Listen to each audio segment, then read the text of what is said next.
Pineapple, what does the counter say about my subscriber level? It's over 9,000! What, 9,000? No one cares about the stupid minigames. The guy who made the thing probably like, God damn it! Galactonite. Who? I'll show you what real power is. Quick, strike a pose. What pose? Is your baby being a little shit? Yell at them. I bet you're wondering where The key. is. Soup does not give you a tactical advantage, but it is delicious. Bad orb.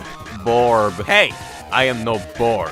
Great warrior Galactonite, be released from your crystal prison. 110% he's the guy on Mad Gaming. I'm gonna stick me fucking thumbs in your fucking eyes and hang on until you're dead. You're fat. You're a Borb. Then you must be exhausted. It hurts to fucking type. I can't type. I can't type. My fingers are bleeding. You thought you could touch me? Pathetic. Yes, believe it or not, we have reached over 9,000 subscribers. A number I never thought I would reach and would always meme about. I cannot thank each and every one of you enough for supporting me throughout the years simply by enjoying my content. So in this video, I'm going to be talking about the current state of my content and where I'll be going from here, basically to tell you guys what's going on. With that out of the way, let's get started. First off, let's address the elephant in the room, the comic dubs. You guys really love the comic dubs, and I appreciate that. More of them will definitely be uploaded sometime in the near future, since I do still enjoy making them. It's just that the reason they aren't being uploaded as frequently is because I'm having a harder time finding some good Kirby comics to dub. Because of this, I've started dubbing fan comics of other franchises, namely Undertale, Splatoon, and Sonic the Hedgehog. But that doesn't mean I'll stop making Kirby comic dubs altogether. Rather, I encourage you to suggest comics that you want me to dub in my primary Discord server linked below. As for other content, such as my Gmod series like Kirby Sucks to the Extreme and The Secret of Risky Boots, Kirby Sucks to the Extreme is still ongoing, though production has pretty much stalled on all fronts due to Pineapple being too lazy to write scripts. Hey, I heard that. And it taking longer to animate. That being said, when Pineapple decides to get off his ass and do some writing and I have time to animate, more episodes will eventually come out. The Secret of Risky Boots, on the other hand, has been on hiatus so long that it's extremely low on my list of priorities and would take much longer to produce than even an episode of Kirby Sucks to the Extreme. Maybe one day I'll return to it, but not anytime soon. However, in spite of all this, I intend to increase the frequency of my uploads. I've already been streaming pretty much every week for over a year now with my show 225 at Night, as some kind of quasi-spiritual successor to my old, deleted commentary videos. You can find the link to the VOD channel also in the description, with where all the streams eventually end up, along with 225 at Night adjacent specials and compilations of episodes. Along with that, I'm in the process of recording a new Let's Play series for the channel called Game Borbs, featuring Pineapple, which should begin in a week or two and should be uploaded daily. Since day one, YouTube has always been a hobby for me, and I intend to largely keep it that way. That being said, people over the years have asked for ways they could support the channel, and after hitting this milestone, I feel it's a good time to start a Patreon. I'm not going to be e-begging or shilling at every video since, like I said, YouTube is a hobby for me. However, if you do decide to support me on Patreon, it's highly appreciated, and you'll have access to some behind-the-scenes content, such as bloopers for comic dubs, Kirby Sucks to the Extreme scripts, show prep material for 225 at Night, as well as unedited Game Borbs recording sessions as a thanks for the support.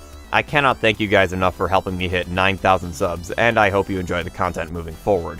And as promised, here's the Q&A. Oscar Otter 12 asks, to Delta, what inspired you to do Kirby-related videos / comic dubs? Well, to be honest, Kirby comic dubs were kind of just a spur-of-the-moment thing. I decided that it would be a good idea to perhaps just make a dub of this comic called Magolor the Computer Nerd, just put it on my channel, and it ended up becoming the most viewed video on my channel up to that point, like, by a landslide. There were literally no other videos on my channel that could even compete. I was actually shocked. And because of that, I continued making Kirby comic dubs, and eventually, the Kirby comic dubs became the most popular videos on my YouTube channel. Gary Oak asks, what is the worst physical pain you can have? Okay, odd question, but I suppose the worst physical pain you can have, it depends on how you're looking at it. If you're looking at pain that kills you, maybe the electric chair, because, you know, getting electrocuted like that really hurts, since it feels like every single atom in your body is being jostled around like crazy. Worst physical pains you can have that you can survive? That, kidney stones. Kidney stones. You know I'm kidding, but anyway, let's move on to the next question. Michi asks, what's the best memory you have related to the channel so far? Oh my god, there are so many good ones. Starting 225 at night was actually a really good point of my YouTube channel. Like, it wasn't even necessarily because it was lucrative or popular or anything like that, but it's just so much fun to do. Just to talk about weirdos on the internet with, you know, my co-host Pineapple. It's honestly, it's a lot of fun. And genuinely, it's been one of the most fun things to do on my channel, even if it's nowhere near as popular as the Kirby comic dubs. Other than that, though, I mean, just the fact that, you know, people started actually seeing my stuff and appreciating it so much, like, that by itself is just a really good memory, that people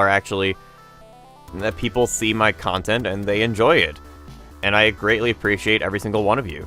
That's another great memory, when people actually started to really watch the stuff on my channel. GameBot2000 asks, what made you decide to start a YouTube channel? Okay, so the way I run my YouTube channel now is way different from how I ran it back then. So back then, I was like a little kid, like 10 years old, literally I think 9 years old. And the kind of content that I would watch is stuff like, you know, old YouTube poops, old review stuff, and Super Mario Logan back when that was good. It was that kind of content that inspired me to start a YouTube channel. And it was that kind of content that, you know, I would make in my early years. You know, stuff like that. Stuff like, you know, like plush videos, which are no longer on my YouTube channel, and I think have been pretty much lost to time, unfortunately.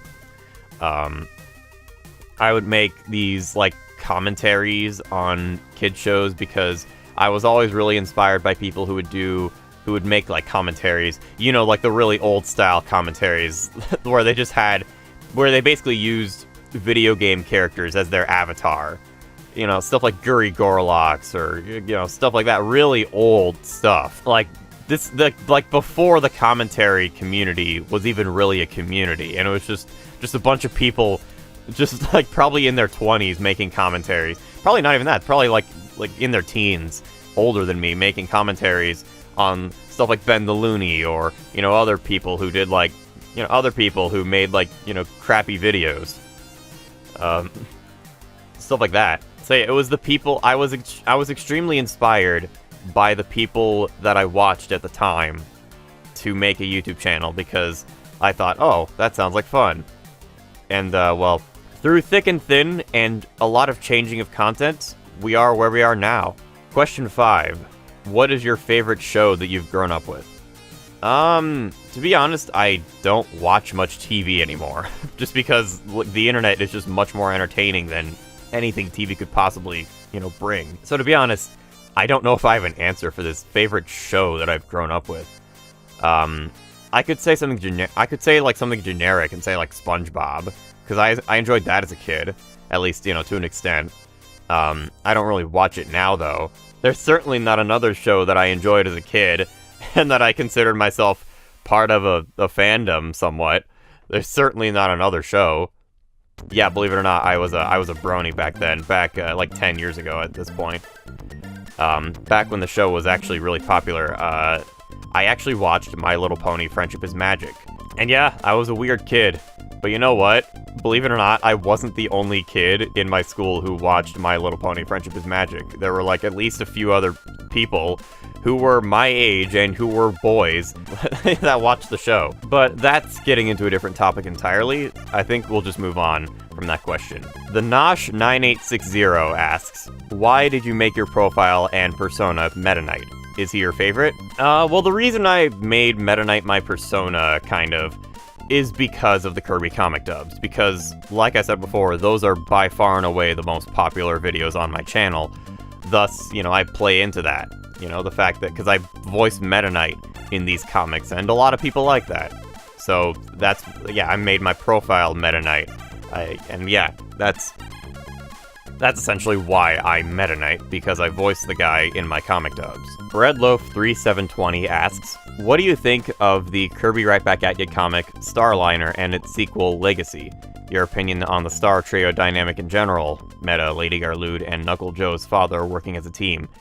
As always, kudos to you and your gorgeous voice for always making my day better every time you upload. Okay. So I've actually not read those comics. I actually probably should. I think that would be a good project to do.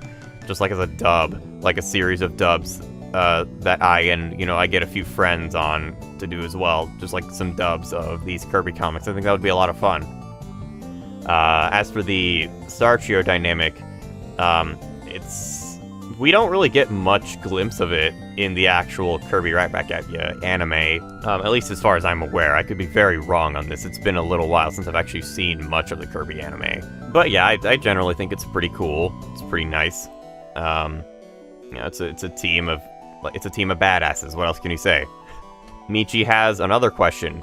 Do you have a favorite story in a game, like an RPG, for example? Like I said, I don't really know how to answer this one, because I'm not really sure. Okay, so I think my favorite story in a game, and the game that really introduced me to these complex stories in games, was probably like Halo 2. I mean, obviously, Halo 2 probably doesn't have that complex of a story when compared to something like, I don't know, Death Stranding, Metal Gear Solid, etc. But to this day, I still think Halo 2 has the best story out of all the Halo games. Just the way you play as the Arbiter and really get a perspective on how the Covenant is essentially at a civil war, and how you get to see it all unfold firsthand, all the twists and turns. Like, honestly, yeah, it's gotta be my favorite, at least in terms of story. Lady Sega Genesis says, Delta, I am friends with another fan, Meta Knight VA. When I told him about your late night streams, he was disappointed that you were a commentary YouTube channel. It wasn't that he hated YouTube commentary channels, but he just personally didn't like them. He doesn't like YouTube commentary channels because they are too depressing in his opinion. But anyways, how do you feel about that hot take? Well, that's the beauty of this channel. I upload a variety of different content, so a variety of different people can watch a variety of different things on my channel. If you don't like one thing on my channel, you can check out another thing. That's what's so great about YouTube. You can upload whatever you want so long as you're following their terms of service. So it's totally fine if you don't enjoy 225 at night. I'll still be uploading comic dubs and Kirby Sucks to the Extreme and other stuff on my channel. And of course Game Borbs when that releases. So yeah, totally fine if you don't enjoy a certain aspect of my channel. You can just either check out a different aspect of my channel, or if you just don't enjoy my channel at all, that's perfectly fine as well. Neko Girl says, okay Borb, first of all, congrats. And my question is, what is your favorite anime? To be honest, I actually don't watch a whole lot of anime. That's just not really something I do. I don't hate anime by any stretch of the imagination. I just don't watch a lot of it. I need to watch more anime. But I guess I suppose my favorite anime movie, if you're gonna count that, has been Redline. It's a super underrated racing anime from, I think, 2009. Pineapple introduced me to it, and the animation in it is honestly spectacular. It is like nothing I've ever seen. And the crazy thing about it is that the animation was entirely hand-drawn. Like, done entirely by hand. No, like, not a whole lot of computer programs, not a whole lot of anything, and it's got such like a unique style as well. Like, it makes you feel like you're going really fast. It's amazing. And the story's pretty good too. I think, like, it's easy to follow, yet, you know, deep enough to where, you know, you could realistically, like, the world building is pretty good. You could build, like, a whole world out of it. YS1247 asks, how much do you enjoy Kirby's Nightmare? I know you've seen it since you worked on the dub for Quest for the Blue Rose, so what do you think of the whole series / Koku in general? Kirby's Nightmare is really good. I think it's a really nice series. I think the art style for it is actually really good. It's very cutesy, like Kirby is supposed to be. But there's also a lot of deep lore behind it, you know, which is very much, you know, in line with how Kirby is. It's a very cutesy looking game, but there's also a lot of deep lore behind it. I do have yet to actually read most of the other Kirby's Nightmare comics, but I definitely will get around to reading those when I have free time, and I think I'll have a pretty good time when reading those comics. So yeah, I love Kirby's Nightmare. I mean, there's a reason I agreed to produce Meta's Quest for the Blue Rose.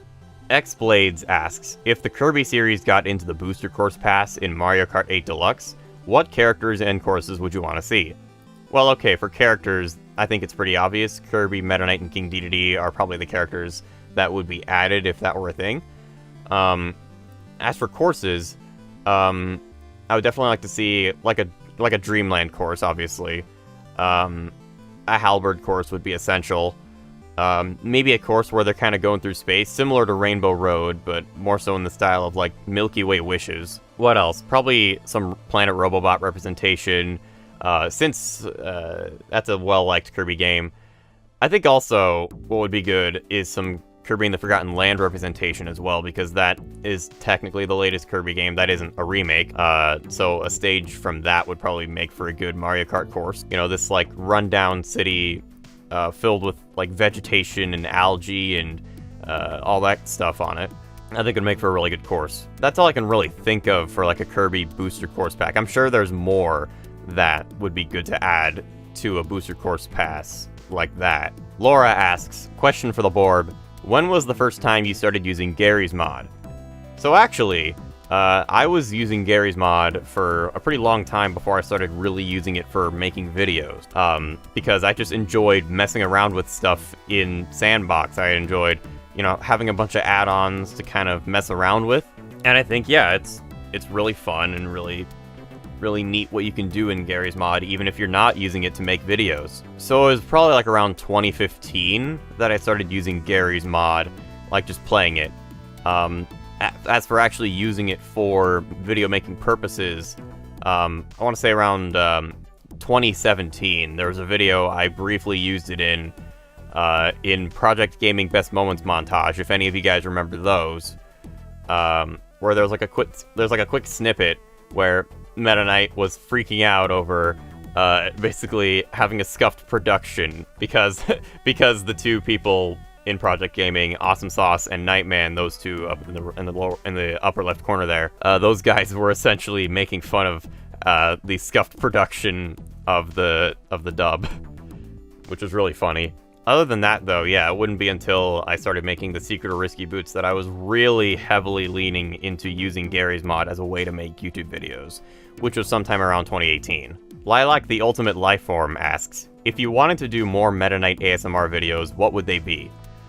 So to be honest, I made the first Meta Knight ASMR video as a joke, because, you know, people were fangirling over my comic dubs so much that it was like they were, some of the people, they seemed like pretty obsessed. No, I still love you guys, don't get me wrong, you guys are still great, and I appreciate every single one of you, but needless to say, you guys really like the comic dubs. Especially when I voice Meta Knight. I ended up making more because, for some reason, people actually really liked the first Meta Knight ASMR video, so I made a couple more. Can't say I really have more plans to make Meta Knight ASMR videos, because a lot of the times they tend to be spur of the moment. Like, yeah, they're very spur of the moment. They're very, like, I just kind of think of it in my head, and then turns out, you know, oh, that's something I actually kind of want to make into a thing. I just basically ramble on and on in Meta Knight's voice about random things, and people like it. So that would probably be what the next Meta Knight ASMR video would be.